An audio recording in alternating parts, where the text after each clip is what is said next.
खुदाम यीशु मसीह के अजीम नाम में आप सबको सलाम। आप सब खुश हैं जी? आइए फिर पाक रूह के लिए ज़ोरदार तालियां। जितने खुश हैं उतनी तालियां बजाएं, पता चले कितने खुश हैं आप। मेरा दिल खुदा की पाक हजूरी में शुक्रगुजारी से भरा है इस वक्त के लिए और इस मौसम के लिए भी जो खुदा ने हमें दिया है।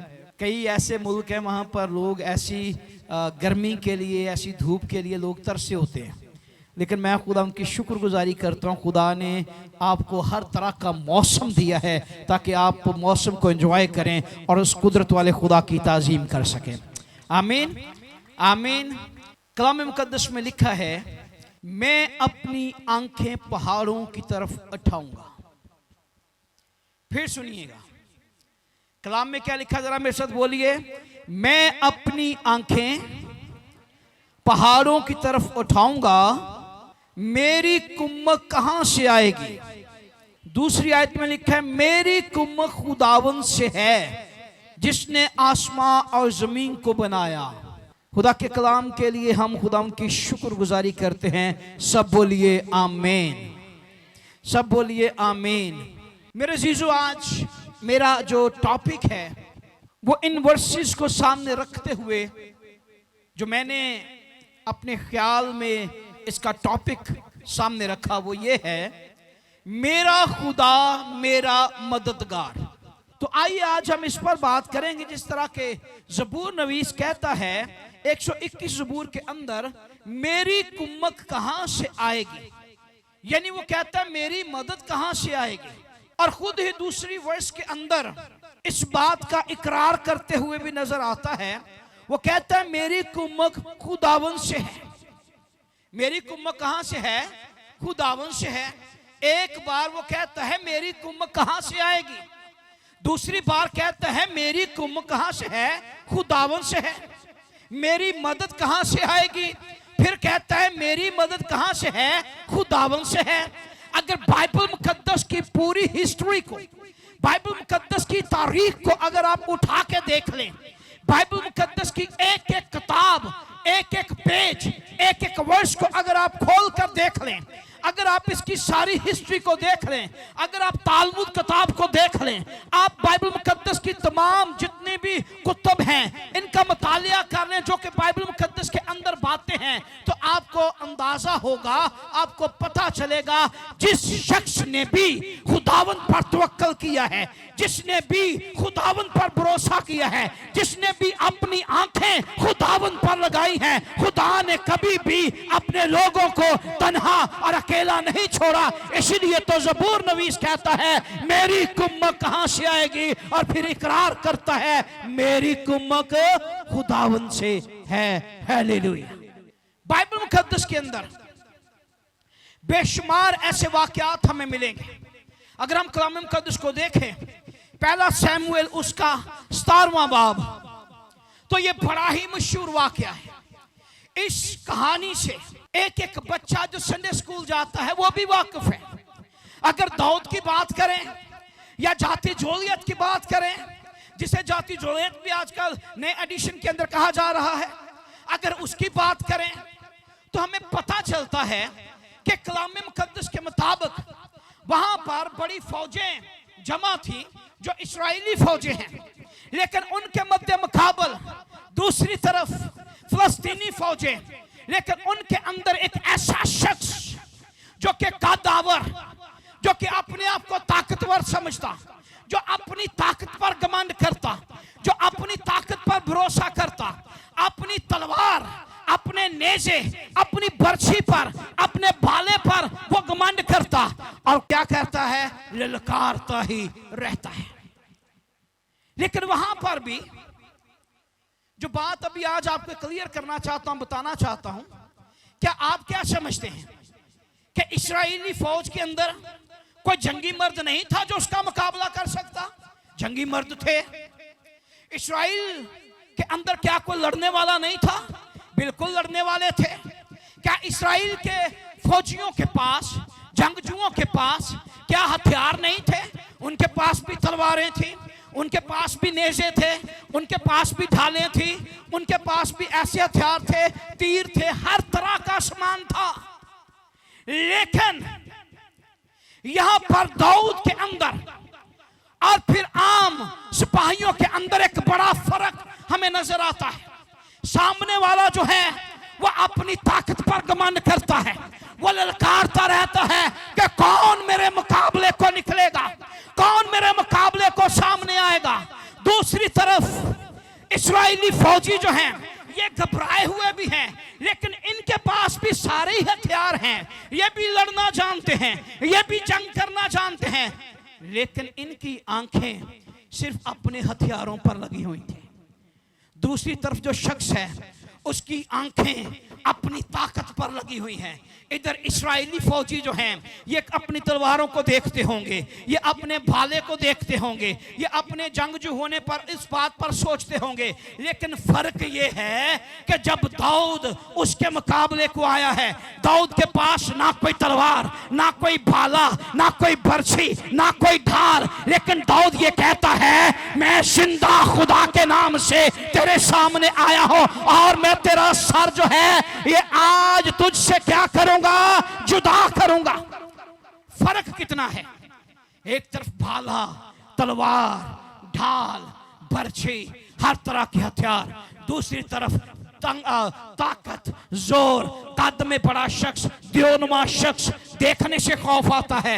लेकिन दाऊद के लिए कहा जाता है ये तो दुबला पतला, एक सुर्ख रंग का जवान, बोलने में तमीजदार, ये कोई जंगी मर्द नहीं है, ये कोई लड़ने वाला शख्स नहीं है, लेकिन वो कहता है मैं रब्बुल फाज के नाम से, जो कि लश्करों का खुदा, जो कि फौजों का रब है, उसके नाम से तेरे सामने आया हूं। दाऊद की आंखें तलवार पर नहीं हैं, दाऊद की आंखें भाले पर नहीं हैं, दाऊद की आंखें बर्छी पर नहीं हैं, दाऊद की आंखें ढाल पर नहीं हैं, दाऊद की आंखें जिस्मानी ताकत पर नहीं हैं, बल्कि दाऊद की आंखें उस पर हैं जो कहता है मैं अपनी आंखें पहाड़ों की तरफ उठाऊंगा, मेरी कुम्मत कहां से आएगी। दाऊद ने कहा मैं रब्बुल फाज के नाम से तेरे सामने आता हूं और मैं तेरा सर जो है ये तेरे जिस्म से उतार लूंगा। Hallelujah, hallelujah. जो शख्स भी अपनी आंखें खुदावंद पर लगाए, मैंने पहले कहा बाइबल मुकद्दस की हिस्ट्री को आप देख लीजिए, बाइबल मुकद्दस की हिस्ट्री को आप देख लें, तारीख का एक एक पेज खोलकर स्टडी कर लें। बाइबल मुकद्दस पैदाइश से लेकर मकाशफा आखिरी बाब तक आप पढ़ लीजिए, इसको डीपली स्टडी कर लीजिए। जिस शख्स ने भी, जिस कौम ने भी, जिस घराने, जिस खानदान ने भी खुदावंद पर तवक्कल किया है, खुदावंद ने कभी उन्हें रद्द नहीं होने दिया। Hallelujah, hallelujah. जिसने भी खुदावंद पर भरोसा किया है, खुदावंद ने कभी उन्हें खाक में नहीं मिलने दिया। अगर बाइबल मुकद्दस को इसी तरह इस चैप्टर को लेकर अगर आगे बढ़ते जाएं, वापस आना चाहता हूं अपने टॉपिक पर। मेरा मददगार कौन है? मेरा मददगार, मेरा खुदावंद, मेरा खुदावंद मेरा मददगार।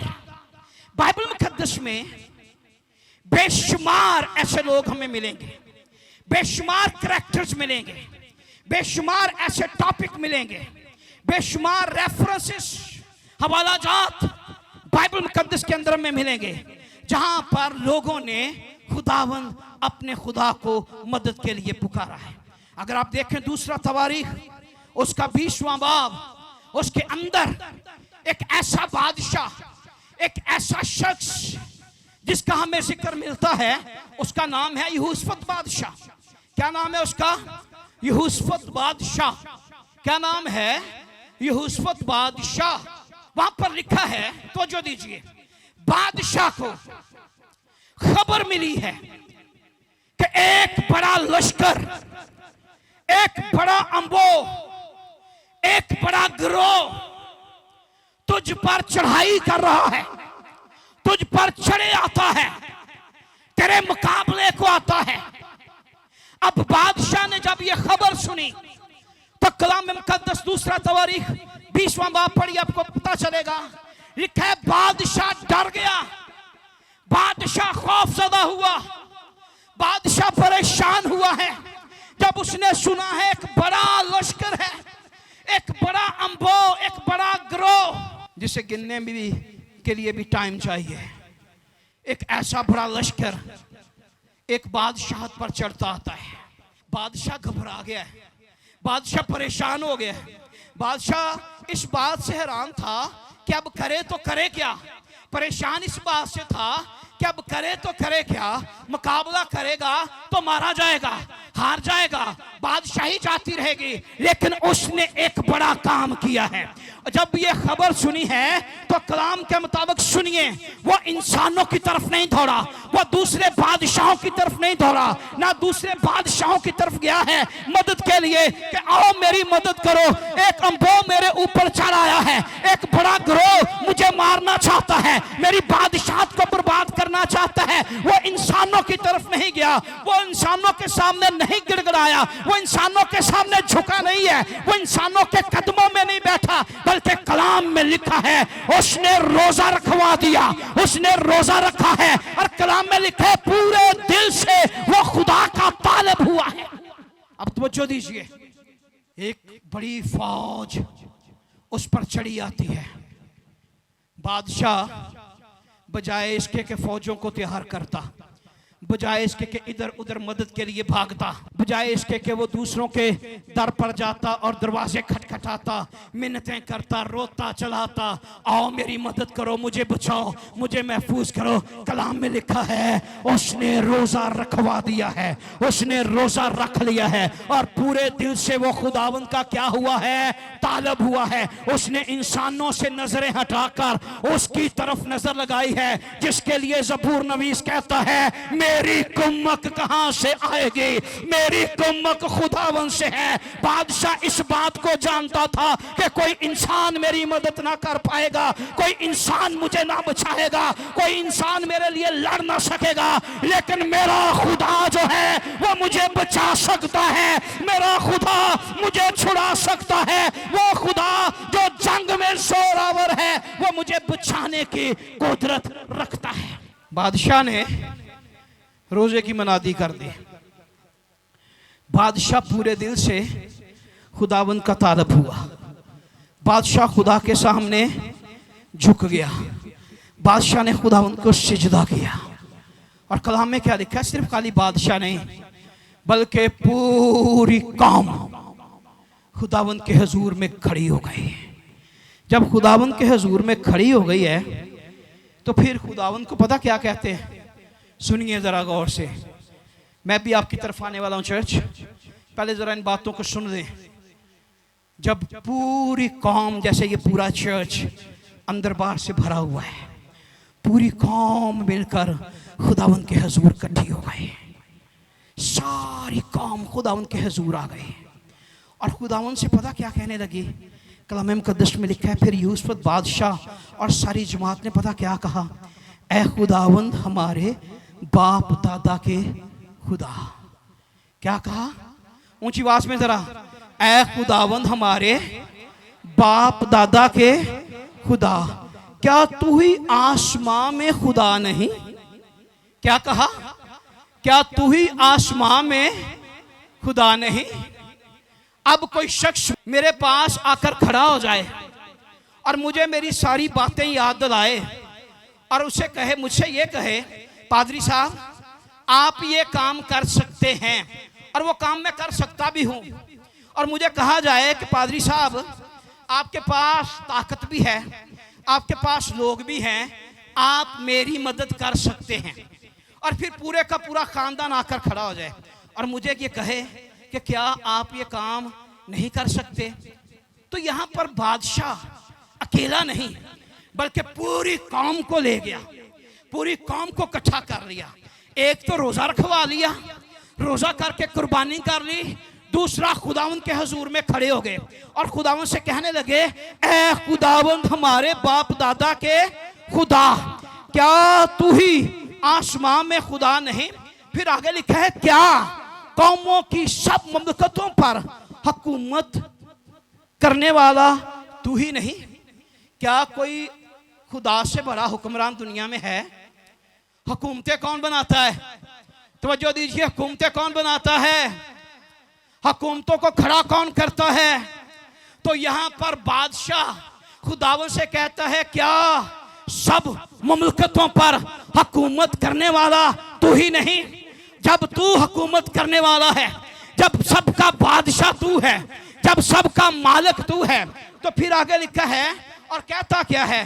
जोर और कुदरत तेरे हाथ में है। अब बादशाह खुदावंद को पता क्या कह रहा है? अब एक बंदा मेरे सामने खड़ा होकर मेरी बातें मुझे याद करवाता जाए, पादरी साहब आप ऐसे हैं, आप ये कर सकते हैं, आप ऐसे हैं, आप ये कर लेंगे, आप वो कर लेंगे। और यहाँ पर किसी इंसान को नहीं, खुदा को मुखातब किया जा रहा है। खुदा के हुजूर में खड़ा होकर कहा जा रहा है, जोर और कुदरत तेरे हाथ में है। क्या कहा जाता है खुदावंद को? जोर और कुदरत। जमात मेरे साथ रहे, जोर और कुदरत तेरे हाथ में है। फिर से जोर और कुदरत, अपना हाथ ऊपर कीजिए, जोर और कुदरत तेरे हाथ में है, ऐसा कि कोई तेरा सामना नहीं कर सकता। हालेलुया। क्या कहा जाता है खुदा को? कि जोर और कुदरत तेरे हाथ में है। क्या कोई बादशाह खुदा का मुकाबला कर सकता है? क्या कोई फौज खुदा का मुकाबला कर सकती है? यहां पर यहोशपत बादशाह ने खुदावन पर तवक्कल किया है। उसने अपनी आंखें खुदावन पर लगाई हैं, उसने उस पर आंखें लगाई हैं जो हमारी कुम्मत, हमारी कुव्वत है। और खुदावन को पता क्या कहता है? का कोई तेरा सामना कर सकता है? कौन है जो खुदा का सामना कर सके? कौन है जो खुदा का मुकाबला कर सके? अब यहोशपत बादशाह ने अपनी जंग अपने गले से उतारकर किसके हाथ में दे दी है? किसके हाथ में? ऊंचा बताइए, किसके हाथ में दे दी? अपनी जंग किसको दे दी उसने? किसको दे दी उसने? खुदा को दे दी। किसको दे दी? खुदा को दे दी। कहता है जोर और कुदरत तेरे हाथ में है। दूसरा तवारीख उसका 20वां बाब जरा देखिएगा। दूसरा तवारीख 20वां बाब दूसरी आयत में लिखा है, तब चंद लोगों ने आकर यहोशपत को खबर दी कि दरिया के पार आराम की तरफ से एक बड़ा अंबो तेरे मुकाबला को आ रहा है, और देख वो हसून तमर में है जो ऐन जद्दी है। और यहोशपत डर कर दिल से खुदावन का तालब हुआ और सारे यहूदा में रोजा की मनादी कराई। जब उसको खबर मिली है कि एक बड़ा अंबू आता, तो क्या लिखा है? वो डर कर, क्या होकर? डर कर। किसका तालब हुआ है? खुदावन का। अब जंग पहले किसकी थी? यहोशपत बादशाह की। वो अंबो जो है वो खुदावन से जंग करने नहीं आ रहा, ना खुदावन से लड़ने आ रहा है। वो किससे लड़ने आता है? यहोशपत बादशाह से। वो किस बादशाह पर चढ़ाई कर रहे थे? यहोशपत बादशाह की। अब यहोशपत बादशाह डर कर खुदावन का तालब हुआ और अपनी जंग किसको दे दी? अपनी जंग किसको दे दी? और खुदावन को कहता क्या? फिर पढ़ूंगा आपके लिए। खुदावन को कहता है, जरा तवज्जो से सुनिएगा। खुदावंद को कहता है, जब उसने जंग खुदावंद को दी है, कहता है ऐ खुदावंद हमारे बाप दादा के खुदा। जब दिल से तालब हुआ तो फिर क्या कहता है? ऐ खुदावंद हमारे बाप दादा के खुदा, क्या तू ही आसमां में खुदा नहीं? यानी कि दुनिया में कोई और खुदा नहीं है, एक तू ही अकेला खुदा जो आसमां में है। और क्या कौमों की सब मुमलकतों पर हुकूमत करने वाला तू ही नहीं? यानी कि जितनी हुकूमतें रूहे जमीन पर हैं, क्या उन सब पर हुकूमत करने वाला तू नहीं है? यानी हुकूमतें बनाने वाला भी तू है, हुकूमतों को तोड़ने वाला भी तू है, हुकूमतों को कायम करने वाला भी तू है, तू ही है। जरा आगे सुनिए, और कहता है जोर और कुदरत तेरे हाथ में है। क्या कहता है खुदावन से? जोर और कुदरत तेरे हाथ में है, ऐसा कि कोई तेरा मुकाबला, कोई तेरा सामना नहीं, कोई तेरा सामना नहीं। अब अपनी जंग किसको दे दी? खुदा को दे दी। और जब खुदा जंग लड़ता है तो क्या कभी खुदा ने शिकस्त खाई है? अब जंग किसको मिल गई है? खुदा को। और जब खुदावन को कोई शख्स जंग दे दे तो फिर पता मूसा ने क्या कहा था? कौम बनी इस्राएल से मूसा ने एक बात कही थी, आगे चल के पढ़ना चाहता हूं लेकिन अभी बताता चलूं। लिखा है मूसा ने कहा चुपचाप खड़े खुदावन की निजात के काम को देखो। चुपचाप खड़े खुदावन की निजात के काम को देखो। जब जंग खुदावन को दे दी जाए तो फिर आपको जंग नहीं लड़ना पड़ती, आपको कुछ नहीं करना पड़ता, बल्कि आप तो साइड पर खड़े होकर, जैसे कौम बनी इस्राएल मिस्रियों का तमाशा देखते रहे, वो पानी के अंदर मर रहे थे, लेकिन इस्राएल जो थे वो पार गुजर चुके थे, वो खड़े सब कुछ देख रहे थे। इसी तरह कलाम मुकद्दस में लिखा है जब आप जंग खुदावंद को दे देते हैं तो फिर ये जंग आपकी नहीं रहती, ये जंग रूहे पाक की होती है और जंग रूहे पाक लड़ता है। Hallelujah, hallelujah. आगे बढ़ना चाहता हूं। यहां पर आज अगर मैं ये कहूं कि सिर्फ जंग में ही फतह नहीं मिली थी उन्हें, यहोशफत बादशाह के जो सारे साथी थे, उसके सिपाही, उसके लोग, जिन्होंने अपनी जंग किसको दे दी? खुदा। फिर खुदा ने सिर्फ उन्हें फतह ही नहीं दी, खुदा ने सिर्फ उन्हें फतह ही नहीं दी। मैं फिर यहां पे कहना चाहता हूं, जब जंग खुदावन के हाथ में दे दी जाए, जब जंग खुदावन के हाथ में दे दी जाए, जब यहोशफत ने अपनी जंग खुदावन को दी तो फिर खुदावन ने सिर्फ उन्हें फतह ही नहीं दी बल्कि फतह से बढ़कर गलबा दे दिया। और कलाम मुकद्दस में क्या लिखा है? सिर्फ फतह ही नहीं मिली बल्कि मालो दौलत भी उन्होंने इकट्ठा किया। खुदा ने सिर्फ फतह ही नहीं दी बल्कि मालो दौलत भी उन्हें दी, और इतनी मालो दौलत, इतनी कीमती चीजें कि लिखा है 3 दिन, कितने? 3 दिन वो सारा सामान और मालो दौलत को बटोरते रहे, यानी इकट्ठा करते रहे, लेकिन फिर भी वो कम थे, लोग कम थे, दौलत ज्यादा थी, माल ज्यादा था।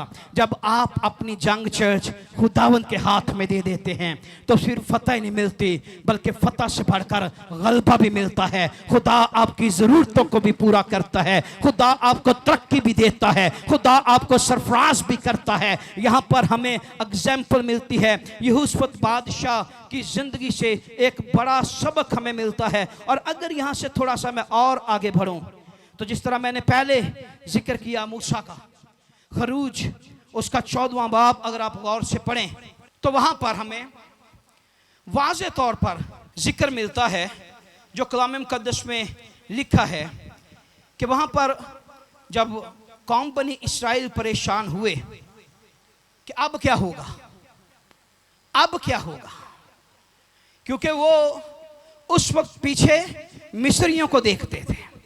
किनको देखते थे? मिस्रियों को, जो मिस्री चढ़े आते थे।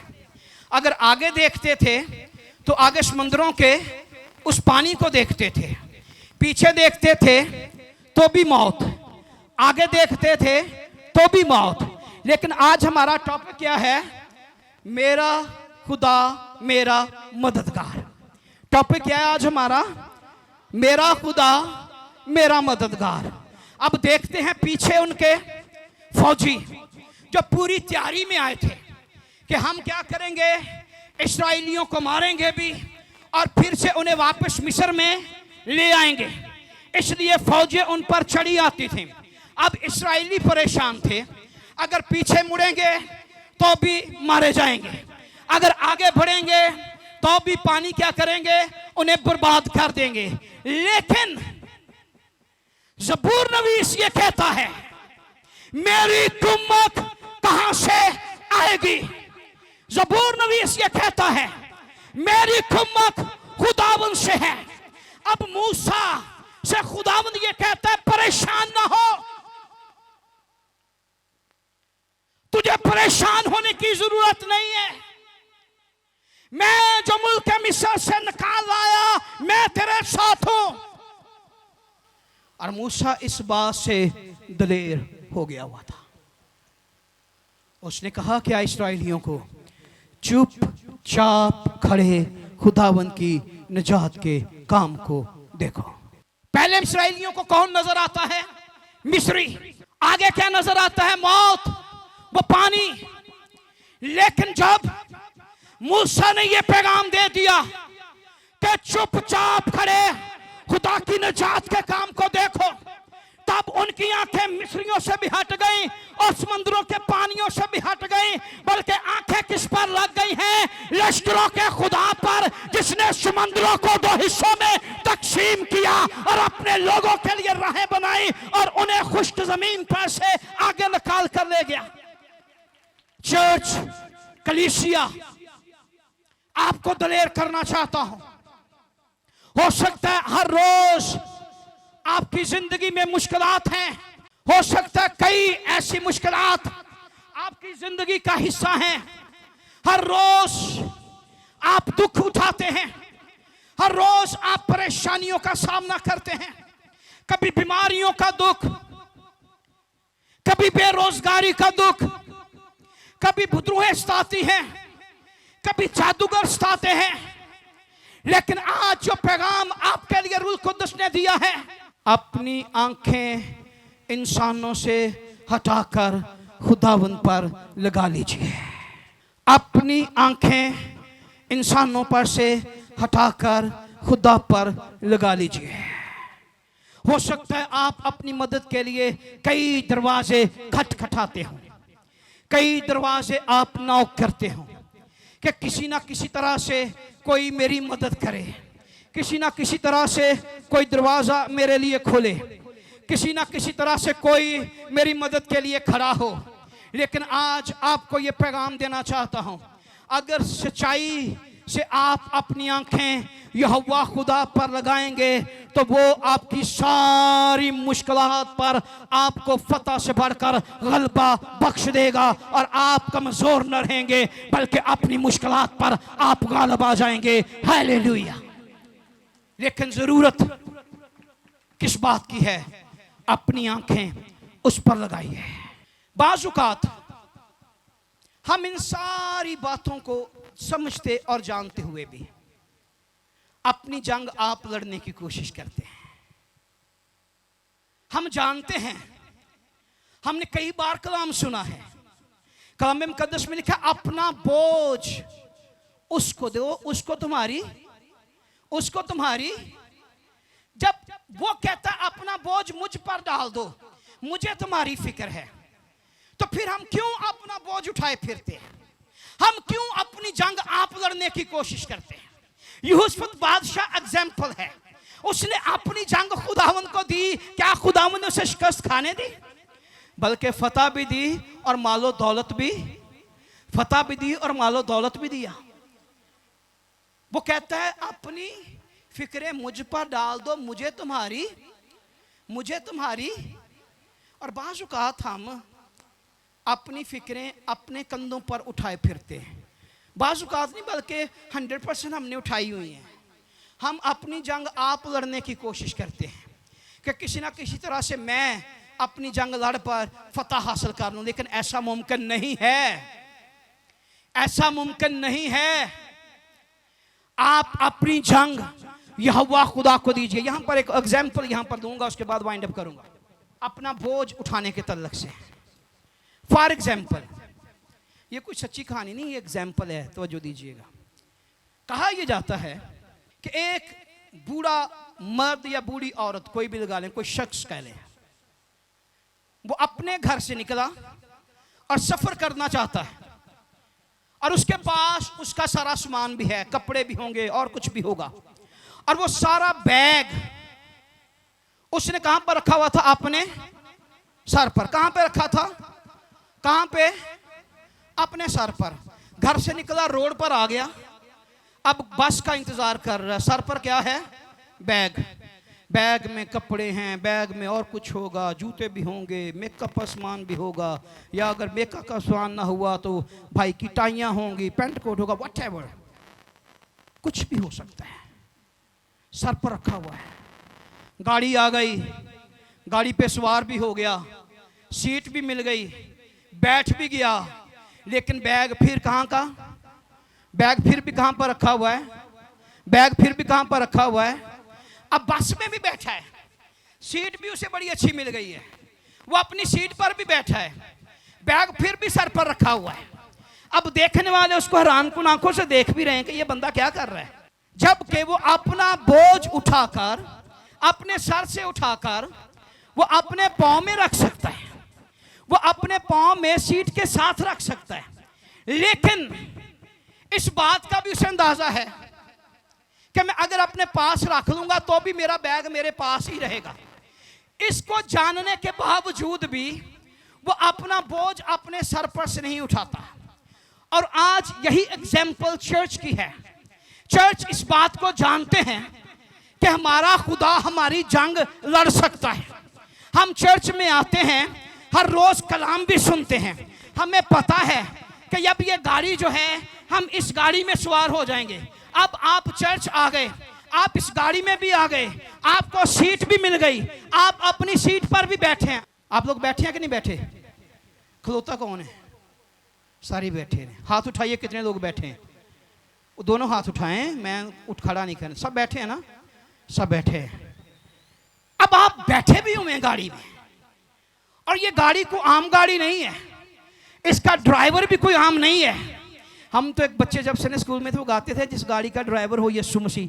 जब यीशु ड्राइवर हो तो गाड़ी खूब चलती है, गाड़ी ऊपर को चलती है। अब इस गाड़ी में जिस पे आप सवार हैं, आपको सीट भी मिल गई, आप इस गाड़ी में भी बैठ गए। अब इस गाड़ी का ड्राइवर कोई इंसान नहीं बल्कि यीशु मसीह है। जब आपको पता है इस गाड़ी का मालिक यीशु है, इस गाड़ी का ड्राइवर यीशु है, और ये गाड़ी किसी इंसान की नहीं बल्कि यीशु मसीह की है, आप उसमें बैठे हुए हैं, फिर भी बोझ सिर पे, फिर भी वो गठड़ी कहां पर, फिर भी वो बैग कहां पर, जिसमें दुनिया की सारी बातें, जिसमें दुनिया की सारी उलझने, जिसमें दुनिया की सारी परेशानियां, जिसमें बीमारियां, जिसमें दुख, जिसमें तकलीफें, जिसमें आंसू, जिसमें रंज, जिसमें गम, फिर भी आपने उठाकर अपने सर पर रखा हुआ है। उतारिए इसे, इस बोझ को उतारिए और इसे अपने पांव में रखिए, और जब पांव में कोई चीज आ जाए उसे मसलना इंतहाई आसान हो जाता है। अपने गुनाह को, अपनी बीमारी को, अपनी परेशानी को, अपने दुख को, अपने आंसुओं को, अपनी बीमारियों को, बदरूहों को, जादूगरों को पांव तले मसलिए, अपने सर पर से उतारिए और अपने पांव में रखिए, क्योंकि आप उस सीट पर बैठे हैं, उस गाड़ी में बैठे हैं जिसका ड्राइवर कोई आम शख्स नहीं, इसका मालिक भी यीशु मसीह है और इसका ड्राइवर भी यीशु मसीह है। हालेलुया। मैं आज आपको इनकरेज करना चाहता हूं, अपनी आंखें ज़बूर नवीस की तरह उसकी तरफ लगाइए जो कहता है मेरी कुम्मक कहाँ से आएगी, मेरी कुम्मक कहाँ से है, मेरी कुम्मक कहाँ से है, खुदावन से है। अपना बोझ उस पर लीजिए, उस पर डाल दीजिए। वो कहता अपनी फिक्रें मुझे दो, मुझे तुम्हारी फिक्र है। जब तक आप अपनी जंग लड़ते रहेंगे आप गालिब नहीं आ सकते, लेकिन जब आप अपनी जंग यहोवा खुदा को देंगे वो आपको फातेह भी बनाएगा और गलबा भी अता करेगा। खुदा आप सबको बरकत दे। God bless you. अगर आप चाहते हैं कि आप 24 घंटे खुदा के खादिम पास्टर शहजाद के साथ राब्ते में रहें और खुदा का खादिम आपके लिए दुआ करे, तो आप हमारे इस YouTube चैनल को, जो कि पास्टर शहजाद सदीक ऑफिशियल के नाम से है, इसे सब्सक्राइब करें और बेल आइकन को भी प्रेस करें। God bless you all.